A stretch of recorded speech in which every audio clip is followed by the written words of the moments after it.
Hello and welcome to all. पिछली class में हमने पढ़ा था कि हम क्रिस्टलोग्राफिक डायरेक्शन को कैसे रिप्रेजेंट करते हैं क्यूबिक क्रिस्टल में। उसके लिए कुछ सर्टेन रूल्स होते हैं, जिसमें कि ये सबसे पहला है कि कन्वीनियंट लेंथ का एक पोजीशन वेक्टर ड्रॉ करते हैं, और उस पोजीशन वेक्टर को इस तरह से ड्रॉ करते हैं कि वो जो पोजीशन वेक्टर है कोऑर्डिनेट एक्सिस के ओरिजिन से पास करे। कोऑर्डिनेट एक्सिस के ओरिजिन से पास करे, इस तरह से उसको ड्रॉ करते हैं। ये है आपका कोऑर्डिनेट एक्सिस और ये है वो वेक्टर, ये एक्स एक्सिस और ये वाई एक्सिस। तो ये सारे पॉइंट्स हम लोग पहले डिस्कस कर चुके हैं कि कैसे हम लोग ड्रॉ करते हैं। और इसके साथ साथ हमने ये भी डिस्कस किया था कि जो वेक्टर है उसका पोजीशन वेक्टर पोजीशन वेक्टर जो है उसका प्रोजेक्शन, ये वेक्टर है तो इसका प्रोजेक्शन हर एक्सिस के लॉन्ग एक्स वाई जेड के लॉन्ग अगर हम फाइंड करें, जो कि ए बी और सी की टर्म में रिप्रेजेंट किया जाता है क्रिस्टल के इन क्रिस्टलोग्राफिक लैटिस। तो अगर हम इनको इनके स्मॉलेस्ट इंटीजर वैल्यू के फॉर्म में रिप्रेजेंट करें तो इन्हीं को इंडिसेस कहते हैं, और इंडिसेस को रिप्रेजेंट करने का तरीका है यू वी डब्ल्यू। ये इंडिसेस को रिप्रेजेंट करने का तरीका है। अगर इस फॉर्म में रिप्रेजेंट करेंगे तो ये डायरेक्शन का रिप्रेजेंटेशन है, और अगर इस फॉर्म में रिप्रेजेंट करेंगे तो ये इसको हम लोग कहते हैं फैमिली ऑफ डायरेक्शन। ओके, तो इस तरह से हम लोग इसको रिप्रेजेंट करते हैं। फिर हम एक छोटा सा क्वेश्चन है जिसके हेल्प से हम समझ सकते हैं कि कैसे हम लोग किसी भी डायरेक्शन को ड्रॉ करते हैं यूनिट सेल क्रिस्टल में। तो ये एक डायरेक्शन है 1 0 0, या हम ड्रॉ कर सकते हैं 0 1 0। ये अलग अलग डायरेक्शन को रिप्रेजेंट करने के लिए ये इंडिसेस हैं। 1 0 0 लिखने का मतलब ये है कि एक्स एक्सिस के अलोंग ये 1 यूनिट है, वाई एक्सिस के अलोंग 0 है, और जेड एक्सिस के अलोंग भी 0 है। तो अगर हम इस क्यूब में देखें तो एक्स एक्सिस ये है, ये जो डायरेक्शन आप देख रहे हैं ये एक्स एक्सिस है, ये है आपका वाई एक्सिस, और ये है जेड एक्सिस। तो प्लेन जो है हमारा 1 0 0 है, मतलब एक्स एक्सिस के अलोंग 1, तो पॉइंट ये है। वाई एक्सिस के अलोंग 0 है, जेड एक्सिस के अलोंग 0 है। तो अगर हम इस लाइन को देखें, जो ये लाइन रेड कलर से यहाँ पे रिप्रेजेंट किया गया है, यही लाइन एक्चुअली रिप्रेजेंट करता है 1 0 0 का। क्योंकि इस वेक्टर का अगर हम वाई एक्सिस के अलोंग फाइंड करना चाहें इसका इंटरसेप्ट, तो वाई एक्सिस के अलोंग भी इंटरसेप्ट 0 होगा, और जेड एक्सिस के अलोंग भी इंटरसेप्ट 0 होगा। इसलिए जो ये पॉइंट यहाँ पे पहले से रिप्रेजेंट किया गया है, ये जो एरो बना है, यही एरो रिप्रेजेंट करता है 1 0 0 को। एक और डायरेक्शन अगर हम देख लें सिंप्लिसिटी के लिए, तो ये है 0 1 0। तो एक्स एक्सिस के लॉन्ग 0, वाई एक्सिस के लॉन्ग 1, और जेड एक्सिस के लॉन्ग 0। तो वाई एक्सिस के लॉन्ग 1, इस पॉइंट को हम मानेंगे यहाँ पे। अगर हम इस पॉइंट को रिप्रेजेंट कर दें कि ये है हमारा वो पॉइंट, तो वाई एक्सिस के लॉन्ग ये 1 हो गया। इसका अगर हम प्रोजेक्शन फाइंड करना चाहें एक्स एक्सिस के लॉन्ग, तो इसका प्रोजेक्शन एक्स एक्सिस के लॉन्ग 0 होगा, क्योंकि ये जो लाइन है वो वाई एक्सिस के अलोंग है, इसलिए इसका प्रोजेक्शन एक्स एक्सिस के अलोंग भी 0 होगा और जेड एक्सिस के अलोंग भी 0 होगा। तो इसलिए अगर हम रिप्रेजेंट करना चाहें तो यहाँ से ओरिजिन से एक लाइन ऐसे ड्रॉ कर देंगे यहाँ से लेके यहाँ तक, तो ये जो डायरेक्शन है यही रिप्रेजेंट करेगा हमारा इस डायरेक्शन को। ठीक है, दूसरा डायरेक्शन अगर हम देखें इसी डायग्राम में देखें, तो एक और डायरेक्शन बनाया गया है 1 1 0 का, 1 1 0। तो 1 1 0 के डायरेक्शन को हम लोग कैसे समझेंगे, इसको भी एक बार देख लें। 1 1 0 डायरेक्शन को समझने के लिए हम लोग क्या करते हैं कि एक्स एक्सिस के लॉन्ग भी 1 है और वाई एक्सिस के लॉन्ग भी 1 है। तो एक्स एक्सिस के लॉन्ग इस पॉइंट को 1 कहेंगे, वाई एक्सिस के लॉन्ग इस पॉइंट को 1 कहेंगे। तो हमें दो पॉइंट मिला है एक्स और वाई के लॉन्ग, ये पॉइंट 1 है, ये भी पॉइंट 1 है। ठीक है, तो इन दोनों को देखें तो ये दो वेक्टर्स हो जाएंगे, इनका रिजल्टेंट वेक्टर इस डायरेक्शन में होगा। तो ये जो डायरेक्शन आप देख रहे हैं 1 1 0, जो रेड कलर से रिप्रेजेंट किया गया है, यही रिप्रेजेंट करेगा 1 1 0, क्योंकि ये जो वेक्टर है ये रिजल्टेंट है 1 और 1 का। एक्स एक्सिस के लॉन्ग ये एक्स वाई एक्सिस के लॉन्ग 1 है, ये एक्स एक्सिस के लॉन्ग 1 है, ये भी 1, ये भी 1। एक्स एंड वाई एक्सिस के लॉन्ग। तो इनका जो रिजल्टेंट वेक्टर होगा उसको हम लोग ऐसे रिप्रेजेंट करेंगे। Parallelogram law of vector addition आपने पढ़ा होगा, तो उसी के हेल्प से हम लोग इसका डायरेक्शन रिप्रेजेंट करेंगे। तो ये जो डायरेक्शन है यही है एक्चुअली, डायरेक्शन हमें बताता है 1 1 0 का, एक्सिस एक्सिस के लॉन्ग 1 और वाई एक्सिस के भी लॉन्ग 1, इसलिए ये जो डायरेक्शन है ये 1 1 0 का बताता है जो यहाँ पे बना हुआ है। वैसे ही हम लोग चाहें तो और भी ड्रॉ कर सकते हैं, 0 1 1, ये हम लोग ड्रॉ कर सकते हैं, या हम लोग ड्रॉ कर सकते हैं 1 0 1 1 0 1। इस तरह से हम लोग प्लेन ड्रॉ कर सकते हैं, ठीक है, अलग अलग प्लेन। इसको ट्राई करने की कोशिश करेंगे, अगर कोई कंफ्यूजन हो तो कमेंट बॉक्स में लिख के बता देंगे। ओके, एक और प्लेन है हमारे पास जिसको 1 1 1 कहते हैं, 1 हमारा प्लेन है 1 1 1, सॉरी, 1 1 1 हमारे पास एक और डायरेक्शन है। इसको हम लोग कैसे ड्रॉ करते हैं, इसको हम लोग समझ लें।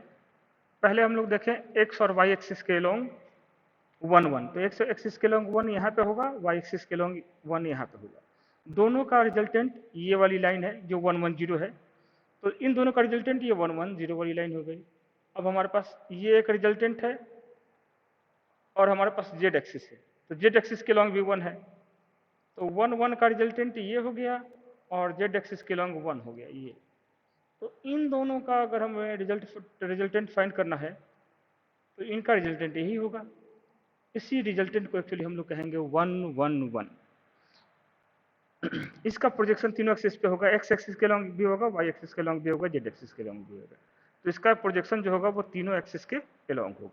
जैसे हमने क्रिस्टलोग्राफिक डायरेक्शन रिप्रेजेंट करने का तरीका देखा था, वैसे ही कुछ स्टेप्स होते हैं, बेसिक स्टेप्स, जिसमें हम क्रिस्टलोग्राफिक प्लेन को कैसे रिप्रेजेंट करते हैं वो देखते हैं। क्रिस्टलोग्राफिक प्लेन कैसे होगा, जैसे हम लोग सब लोग कोऑर्डिनेट सिस्टम जानते हैं कि कोऑर्डिनेट सिस्टम में ये हमारे पास 3 एक्सिस है कोऑर्डिनेट सिस्टम के, इसको एक्स कहा जा रहा है, इसको वाई और इसको जेड। तो प्लेन की बात करें तो किन्हीं भी दो एक्सिस को मिला देंगे, जैसे एक्स वाई, तो इस प्लेन को कहेंगे हम लोग एक्स वाई। ये जो प्लेन आपके सामने दिख रहा है, ये जो प्लेन है ये है एक्स वाई प्लेन, ये जो प्लेन है ये वाई जेड प्लेन, ये जो प्लेन है ये एक्स जेड प्लेन है। तो दो एक्सिसेस के कॉम्बिनेशन से हमें प्लेन मिलता है। अगर हम क्यूब को देखें, क्यूब जैसा क्यूब डायग्राम आपने देखा भी था, ये अगर इस क्यूब को देखें तो इसमें कई सारे प्लेन्स हैं। ये एक प्लेन है, ऊपर भी एक प्लेन है, पीछे की तरफ साइड की तरफ एक प्लेन है, सामने की तरफ प्लेन है, लेफ्ट की तरफ एक प्लेन है, इस तरफ नीचे की तरफ भी प्लेन है। ये कई सारे प्लेन्स है, प्लेन या फेसेस भी कह सकते हैं। तो इस कंडीशन में ये जो डायग्राम आप देख रहे हैं अपने सामने, इस डायग्राम में जो फेसेज या प्लेन्स हैं वो 6 है। ये 3 डायमेंशनल ऑब्जेक्ट है क्यूब शेप का, तो इसमें जो फेस होंगे वो 6 होंगे और प्लेन भी 6 ही होंगे। ठीक है, तो हमें अब प्लेन कैसे फाइंड करते हैं, कैसे हम प्लेन को रिप्रेजेंट करते हैं, यही हमें सब तरीका समझना है। तो इसके कुछ बेसिक स्टेप्स हैं। सबसे पहला है कि if the plane passes through the selected origin, if the plane passes through the selected origin, okay, either another plane must be constructed within the unit cell by an appropriate translation। मतलब कोई भी plane अगर हम unit cell में represent कर रहे हैं और एक उसके अलावा एक और पैरेलल प्लेन हमें रिप्रेजेंट करना है, तो हम क्या करेंगे कि उसको ट्रांसलेट कर देंगे, मतलब कुछ डिस्टेंस पे दूसरा प्लेन ड्रॉ करेंगे जो पहले वाले प्लेन के पैरेलल में होगा। तो इस कंडीशन में जो हम प्लेन ड्रॉ करेंगे, या तो वो प्लेन सीधे सीधे डायरेक्ट पैरेलल होगा पेरेंट प्लेन के, और या तो उसके जो साइड्स होंगे उस प्लेन के साइड, या तो वो इंटरसेक्ट करेगा किसी भी एक्सिस को एक्स वाई जेड में, या उन एक्सिस के पैरेलल होगा। ए बी सी जिससे हम एक्सिस पे इंटरसेप्ट को रिप्रेजेंट करते हैं। तो इनके हेल्प से हम देखेंगे कि जो प्लेन ड्रॉ कर रहे हैं, जो प्लेन हमें मिल रहा है, या तो वो प्लेन किसी भी एक्सिस से वो कोइंसाइड करेगा जिसमें lattice parameter A B C होता है, या किसी एक्सिस के पैरेलल वो ड्रॉ होगा। उसके बाद क्या करते हैं कि अगर पहले से दिया हो lattice parameter A B C दिया हो, लैटिस पैरामीटर पहले से आपके क्वेश्चन में प्रोवाइडेड हो, तो हम क्या करते हैं कि इन लैटिस पैरामीटर के पहले रेसिप्रोकल फाइंड करते हैं। मतलब इनको लिख देते हैं 1/c 1/a 1/b 1/c, इनका रेसिप्रोकल फाइंड करते हैं। उसके बाद इसमें देखते हैं कि अगर कोई भी टर्म इसमें इनफाइनाइट इंटरसेप्ट है, कोई भी टर्म ए बी सी में से कोई भी वैल्यू जो है इनफाइनाइट है, इसका मतलब कि जो उसका इंडेक्स होगा वो 0 इंडेक्स का होगा। ओके, और जब हम लोग इसका रेसिप्रोकल फाइंड कर लेते हैं तो हम ये देखते हैं कि वो सब अपने सबसे स्मॉलेस्ट इंटीजर फॉर्म में है कि नहीं, कॉमन। अगर वो नहीं है तो उसको सबसे स्मॉलेस्ट इंटीजर फॉर्म में कन्वर्ट करते हैं बाई मल्टीप्लीकेशन और division by A common factor. किसी कॉमन फैक्टर से उसको मल्टीप्लाई या डिवाइड करके उसको स्मॉलेस्ट इंटीजर में कन्वर्ट करते हैं। उसके बाद जो स्मॉलेस्ट इंटीजर में आपने फाइंड किया है उसको बिना कॉमा के हेल्प से उसको रिप्रेजेंट करते हैं एक ब्रैकेट में, स्मॉल ब्रैकेट में, जिसको हम कहते हैं HKL। और यही HKL एक्चुअली रिप्रेजेंट करता है मिलर इंडिसेस को। तो मिलर इंडिसेस के हेल्प से हम लोग अलग अलग तरह के प्लेन ड्रॉ कर सकते हैं। क्वेश्चन में आपके या तो इंटरसेप्ट दिया होगा ए बी सी के फॉर्म में या मिलर इंडिसेस के फॉर्म में दिया होगा। अगर इंटरसेप्ट दिया होगा तो उसके हेल्प से हम लोग मिलर इंडिसेस फाइंड कर सकते हैं। अगर मिलर इंडिसेस दिया हो तो उसके हेल्प से हम लोग लैटिस पैरामीटर फाइंड कर सकते हैं ए बी सी।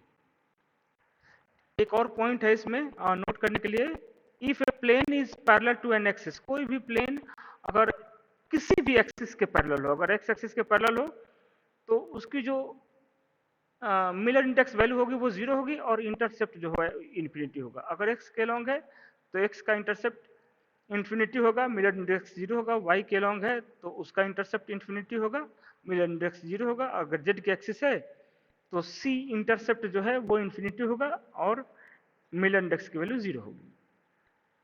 और पैरेलल प्लेन अगर ड्रॉ करें किसी भी आप क्यूबिकल यूनिट सेल में, तो पैरेलल प्लेन के लिए जो इंटरप्लेनर डिस्टेंस या इंटरप्लेनर स्पेसिंग जो है उसको इस फॉर्म में लिखते हैं DHKL।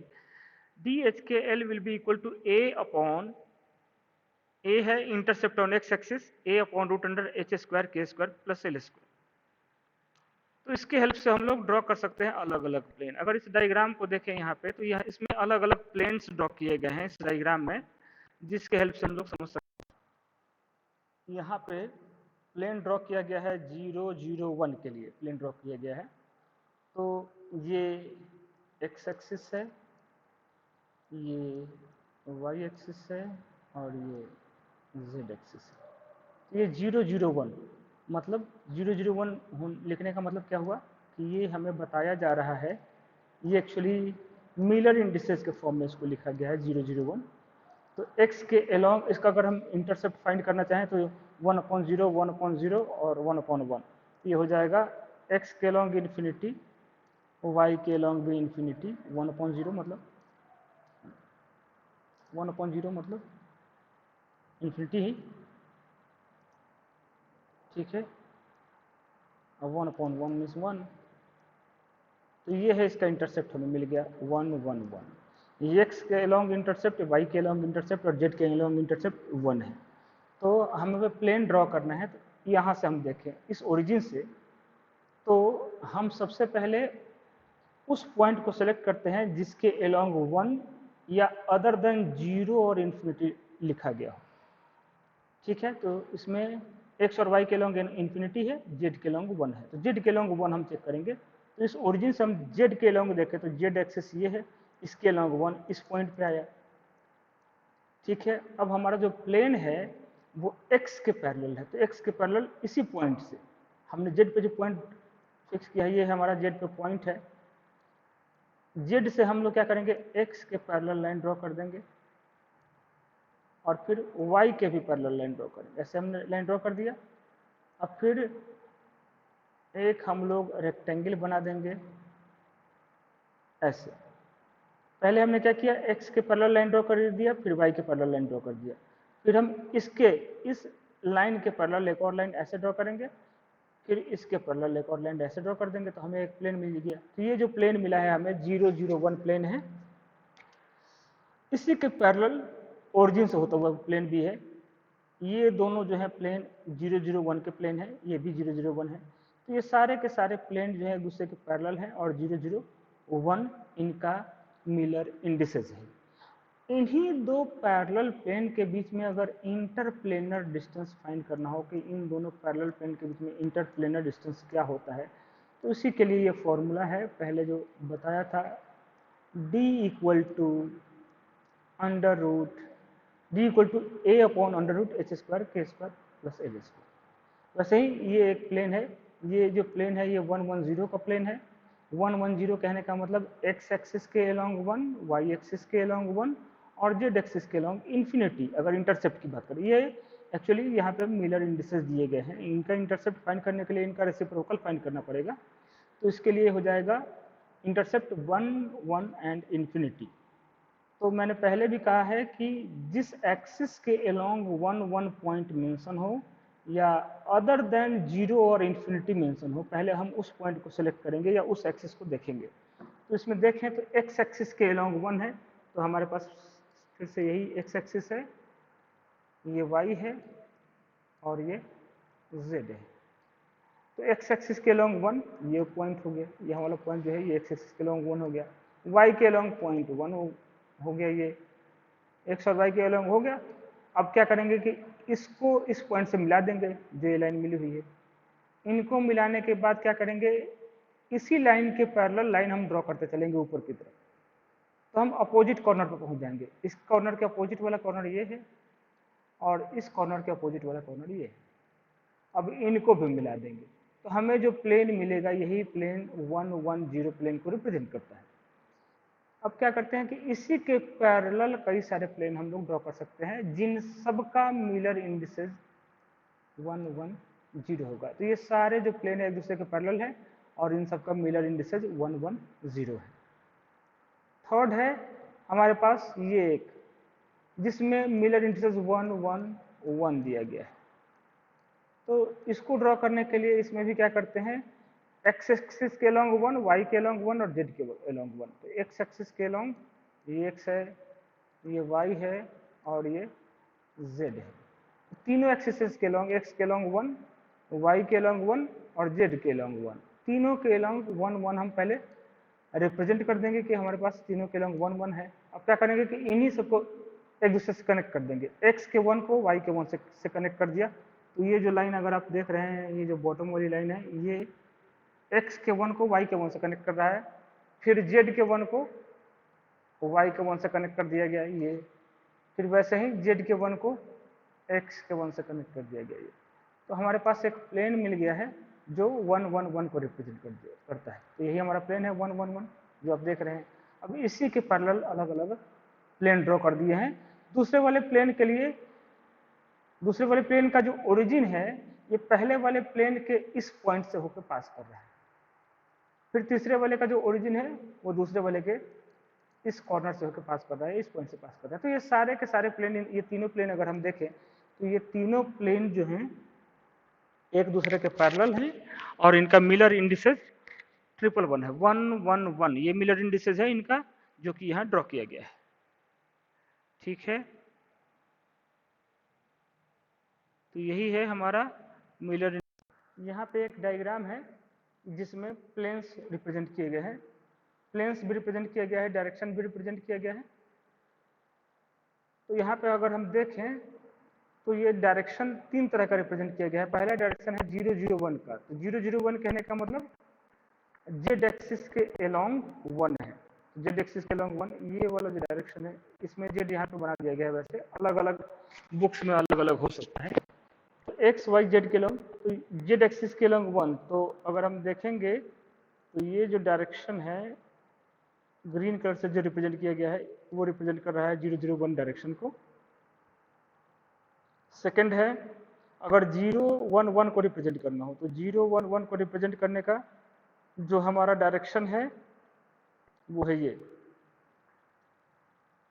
011 को, मतलब y के लॉन्ग भी 1 और z के लॉन्ग भी 1। तो y के लॉन्ग 1 और z के लॉन्ग 1, इनको मिलाया गया तो लाइन हमारा ब्लू कलर से रिप्रेजेंट कर दिया गया। ये लाइन है हमारा प्लेन हमारा यही है, तो इसका डायरेक्शन अगर देखना चाहें तो इसको ओरिजिन को ऐसे ओरिजिन से एक लाइन पास करा देंगे, तो ये जो डायरेक्शन है यही है हमारा डायरेक्शन 011 का। लास्ट है डायरेक्शन ऑफ 111, ये एक प्लेन है 111, उसका डायरेक्शन क्या होगा। तो 111 ये ड्रॉ कर दिया गया है, 111 ये जो प्लेन है ये ड्रॉ किया गया है, इसका डायरेक्शन रेड कलर से दिखाया गया है, इसका डायरेक्शन ये होगा, इस ओरिजिन को ऐसे मिला दिया गया है, डी पॉइंट से मिला दिया गया है, तो इसका जो डायरेक्शन है वही रिप्रेजेंट करेगा 111। तो यही है हमारा मिलर इंडिसेस, और कैसे हम लोग डायरेक्शन को रिप्रेजेंट करते हैं, कैसे हम लोग प्लेन को रिप्रेजेंट करते हैं। एक छोटा सा एग्जांपल है, क्वेश्चन है कि if the x, y and z intercept of a plane are 2, 1 and 3 respectively, find the Miller indices. Miller indices हमें फाइंड करना है, तो सॉल्यूशन हो जाएगा इसका। इसको मिलर इंडिसेस कैसे फाइंड करना है, ये इंटरसेप्ट दिए गए हैं 2, 1, 3, तो पहले बताया गया है स्टेप में कि क्या करते हैं कि जो इंटरसेप्ट दिए गए हैं उनका रेसिप्रोकल फाइंड करते हैं। तो रेसिप्रोकल फाइंड करते हैं, तो 1/2, 1/1 एंड 1/3। जो ये सारे के सारे रेसिप्रोकल जो है ये फ्रैक्शन में है, तो अगर ये फ्रैक्शन में है तो इनको हम लोग कंप्लीट इंटीजर में कैसे कन्वर्ट करेंगे या इनका फ्रैक्शन कैसे खत्म करेंगे। तो इनको एक कॉमन फैक्टर से मल्टीप्लाई कर देंगे, वो कॉमन फैक्टर हो सकता है इनका एलसीएम। 2, 1, 3 का एलसीएम अगर हम फाइंड करें तो 6 होगा, तो सबको 6 से मल्टीप्लाई करेंगे, तो 1/2 इंटू 6, 1/1 इंटू 6, 1/3 इंटू 6। इनको सॉल्व करेंगे तो हमें वैल्यू मिलेगी 3, 6, 2। ठीक है, तो यही है हमारा मिलर इंडिसेस, इसी के हेल्प से रिप्रेजेंट करेंगे। तो मिलर इंडिसेस रिप्रेजेंट करने के लिए ऐसे लिख देंगे, 3, 6, 2 बिना कॉमा दिए ये रिप्रेजेंट करेगा मिलर इंडिसेस। ठीक है, तो यही है हमारा मिलर इंडिसेस क्या होता है, प्लेन कैसे ड्रॉ करते हैं और डायरेक्शन कैसे ड्रॉ करते हैं। ठीक है, दैट्स ऑल, थैंक यू।